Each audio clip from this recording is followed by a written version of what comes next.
मुफ्ती मुनीबुर रहमान साहब के हवाले से बताइएगा, जो उन्होंने स्टेटमेंट दी है।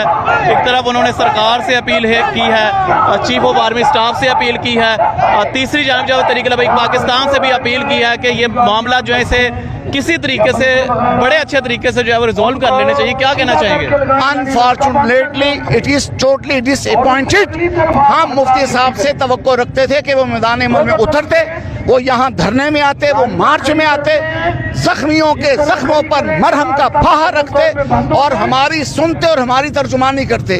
अपनी जगह पर बैठकर अपीलें करते रहने से ये काम नहीं होगा। मैदान अमल में आइए, गरीबों के बच्चे लहू लुहान पड़े हैं, शहीद हो चुके हैं और वो अपना सामाने ज़ीस्त अल्लाह अल्लाह के रसूल के नाम पर कुर्बान करके और मुल्क के बका की तरफ गामजन है। और ये सिर्फ प्रेस कॉन्फ्रेंस और इजलास कर देने से ये काम नहीं होगा। मैदान अमल में आना चाहिए, अपना फ़र्ज़ मनसबी निभाना चाहिए।